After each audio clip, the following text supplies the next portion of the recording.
Nos encontramos con el doctor Alberto Varilla Montenegro. Ha sido ministro de Educación, es exministro de Educación en el tiempo del gobierno de Fujimori, el primer gobierno, ¿no? Primero.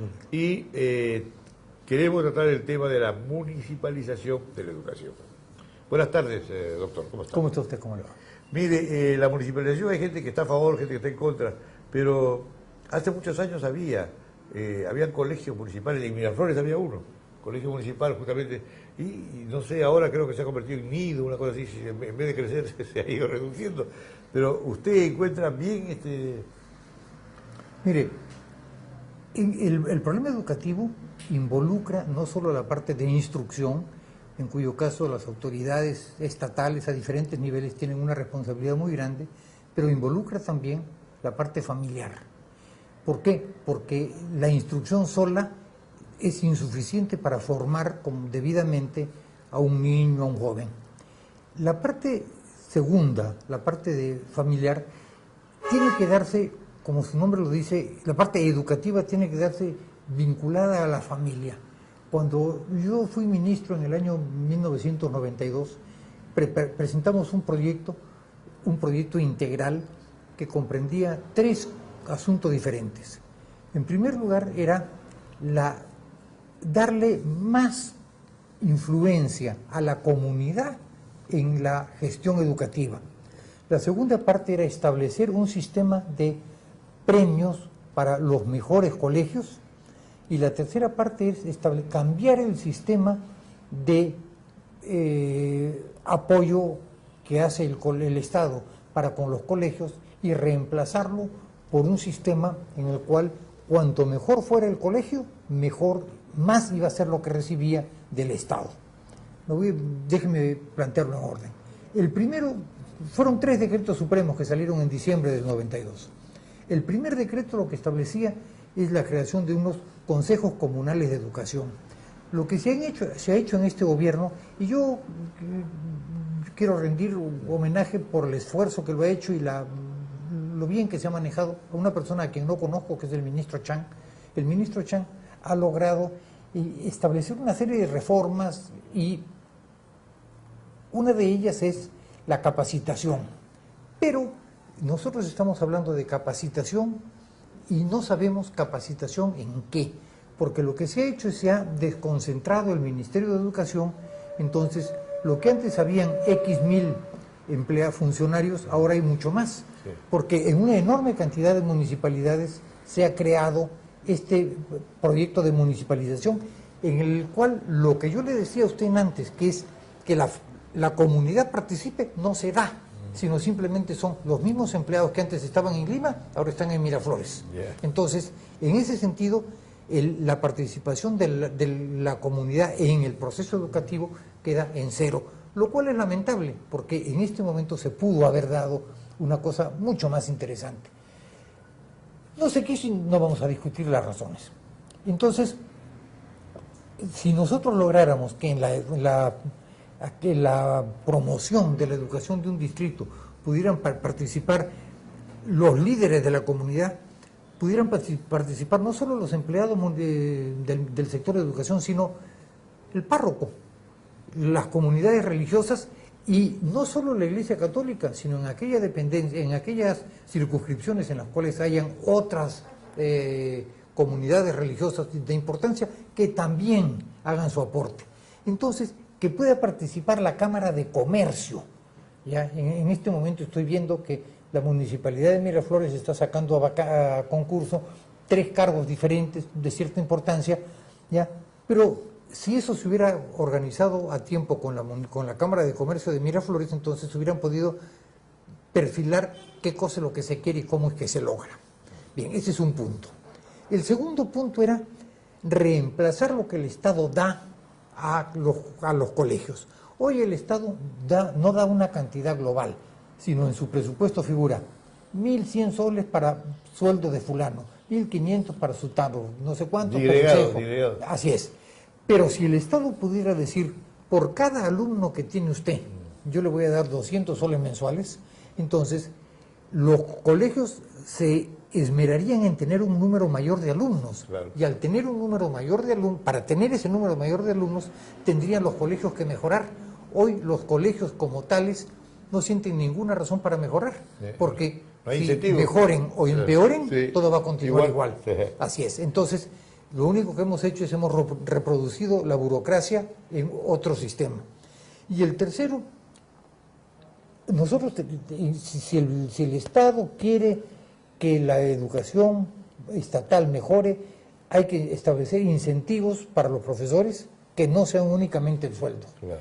Los sueldos han sido realmente miserables, ya, pero no nos olvidemos que cuando yo asumí el Ministerio de Educación, el mes de marzo de 1993 fue el primer mes en 5 años en que la inflación no llegó a 2 números. O sea, logramos bajar a 9 punto algo. Ya, fue el primer mes en 2 años. 2 dígitos. Así es. Entonces, a base de eso, no había forma de beneficiar a los profesores, pero sí se hizo una cosa en la cual siempre andan muy quejosos los parlamentarios. Se estableció una bonificación de 25% sobre el sueldo bruto, ¿ya?, para profesores rurales y de frontera. Entonces, nos costó un trabajo inmenso porque no creíamos realmente que habían del orden de 20 y tantos mil colegios en los centros rurales y de frontera. Entonces, ya a todos esos profesores se les aumentó. Luego pasaron los años y ya en este siglo esa bonificación se incluyó y qué sé yo, y se perdió. Pero lo que debía haber es un aliciente para que el profesor rural gane inclusive más. Un bono para el profesor rural y otro para el de frontera. Lo conversamos eso con el ministro Boloña y Carlos Boloña me dijo, porque yo lo que le pedí es fondos para que se construyeran su casa. Y me dijo, no, porque administrar eso es muchísimo más complicado. Pero tú me has pedido 25%, te doy 30%. O sea, compensamos una cosa por otra y se dio un aumento de una magnitud hasta entonces insospechada. Jamás se había dado una cosa igual. Entonces, los profesores rurales y de frontera y los directores de todo el Perú recibieron un aumento importante. No se podía dar para todos. Tan simple como eso, no había dinero. ¿Ya? Entonces, como le digo, son las 3 cosas de las cuales estaba fomentado esto, armado este esquema. 1, la participación de la comunidad. 2, que el profesor, que cada colegio recibiera recursos para que ellos mismos se los administraran.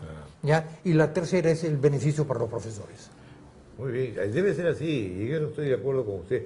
El profesor rural y el profesor de frontera debe tener un bono, debe tener un aliciente, porque se da el caso de, mire, en Madre de Dios hay un profesor para todo primaria. Enseña quinto, cuarto, tercero de primaria y todos juntos. No, eso se llama en las escuelas unidocentes, sí, en que los profesores pueden enseñar hasta 3 años consecutivos, pero siempre con ayuda de la comunidad. Y eso hay mucho en las zonas apartadas, en que los líderes comunales o las señoras, ya, o un profesor y un ayudante pueden manejar esto. Pero eso es excepción, debería ser, ¿no? Porque, pero en el Perú hay 20 y tantos mil colegios de ese tipo. Claro, entonces, ¿por qué? Porque nosotros tenemos pues la dificultad que el territorio peruano no es plano. Entonces, no es uniforme. Yo para reunir alumnos,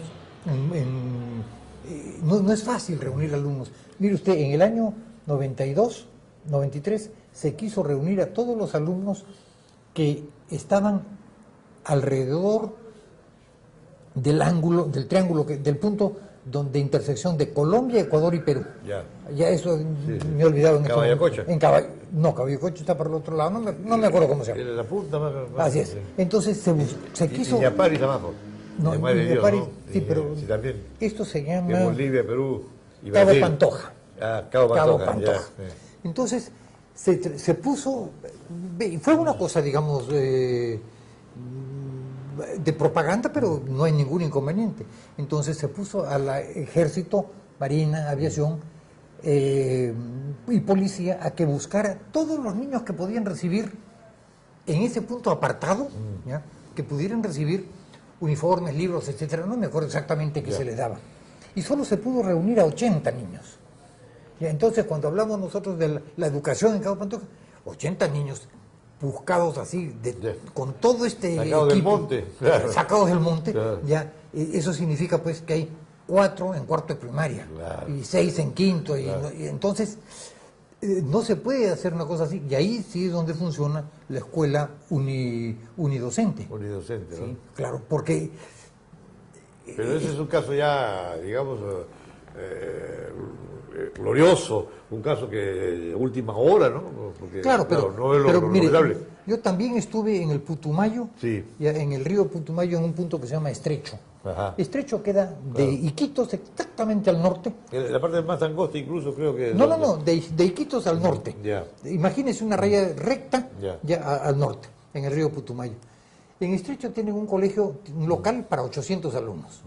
¿Ya? 800. Por supuesto no hay 800 alumnos. Ah, no hay, claro. Pero a lo que voy es que los alumnos que necesitan comprar lápices, cuadernos, qué sé yo, ¿qué hacen? Agarran el peque, cruzan el brazo del río, llegan a Colombia, claro. Y compran sus cuadernos con el mapa de Colombia. Entonces, ¿por qué? Porque ¿cuál era el otro camino para llegar a Estrecho? Desde Iquitos. De Iquitos solo habían 2 caminos. Uno en hidroavión, sí. Que tomaba 45 minutos y que había un par de veces por semana, si es que había tanto. Sí. Y el otro era bajando el Amazonas y subiendo el Putumayo, que era 40 días. Entonces, ¿qué hace el chico? Cruza pues el río y compra su cuaderno. Claro. Entonces, todo este tipo de cosas son muy fáciles de decir desde un escritorio de Lima. Para mí ese viaje fue muy revelador. Haber estado ahí, haber estado, por ejemplo, repartiendo calzado en la zona rural de Tacna, ¿ya? Donde aparecían gente profesores que nunca vi, hacía meses que no salían de su pueblito, ¿no? Una cosa así. Entonces, todo eso hay que verlo. Ahora, pisando. En Estrecho, creo que el tiempo de Belaúnde se diagramó, se organizó para construir una carretera atravesando el Putumayo, la parte más angosta, para ir al otro lado, ¿no? No. De eso, ¿no? Estrecho queda a la mitad entre Brasil y Ecuador. Ajá. O sea, no hay otra forma de llegar, como le digo, que o en hidroavión, porque no hay campo de aterrizaje que va a haber, o bajando el río y remontando el Putumayo. Entonces, pero hay una zona, cerca de Iquitos, creo, que se puede ir, porque para el Putumayo es una tragedia. Hay que irse hasta el Amazonas pues, para regresar, ¿no? Claro. En barco. Pero a mí estaban diciendo que no se ha llegado hasta ahora a terminar esa carretera. No, si no se puede hacer por la forma en que llueve. Sí. La forma en que llueve. En el periódico de hoy o de ayer veo que la provincia de Condorcanqui ha sido arrasada por las lluvias. Sí. Eso es donde está la cordillera del Cóndor. Sí. ¿Ya? Entonces, ¿cuánta gente vive dentro de la zona de la cordillera del Cóndor? Nadie quiere decir, pero calculan que son 80 personas. Sí. Entonces, son zonas donde la naturaleza es tan hostil que mientras no se encuentre oro o petróleo, no van a encontrar más gente. Nadie va a ir para ahí. Así es. Al otro lo de ahí van a salir. Así es. Claro. Muy bien, mi querido señor. Usted sabe que el problema que tenemos acá... Es el tiempo. Es terrible. Yo por eso le preguntaba cuánto tiempo me daba Muy usted. bien. Y esto de la municipalización no ha caminado en este gobierno, ¿no? Ha sido una idea que se quedó ahí, ¿no? No, es una idea, pero que hecha hasta donde se ha hecho. Yo personalmente, y no quiero entrar en polémicas, creo que no ha servido para nada. Para nada. Porque así como en Miraflores se buscó una persona idónea, y ahora creo que ha sido reemplazado por otra persona igualmente idónea, esto pues, no todos los distritos tienen los recursos para poder pagar a gente idónea. Sí. No es emblemático Miraflores. Miraflores es una excepción, como San Es una excepción, así es, una excepción. Muy bien, doctor Alberto, estamos contentos de tenerlo acá y haber conversado con usted, y ya sabes, queda ese ofrecimiento sobre cuando salga su libro, presentarlo y hablar de él. Y el otro, no se olvide, y yo lo voy a hacer recordar, porque me interesa. Muchas gracias por haber venido. Encantado. Mucho gusto verlo. Nos encontramos con el doctor Alberto Vanilla Montenegro. Ha sido ministro de Educación, exministro de Educación en el tiempo del gobierno de Fujimori, el primer gobierno, ¿no? Y queremos tratar el tema de la municipalización de la educación.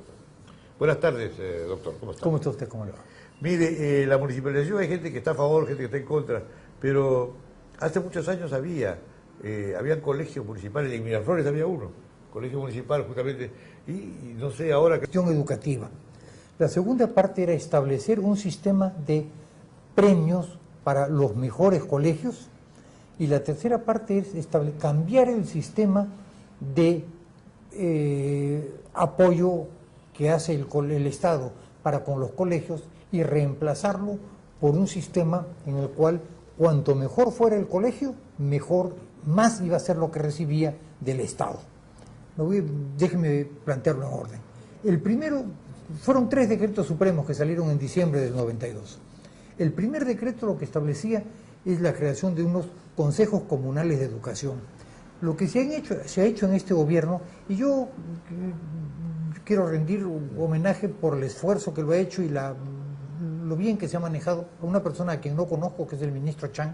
El ministro Chang ha logrado establecer una serie de reformas y una de ellas es la capacitación. Pero la parte segunda, la parte familiar, tiene que darse, como su nombre lo dice, la parte educativa tiene que darse vinculada a la familia.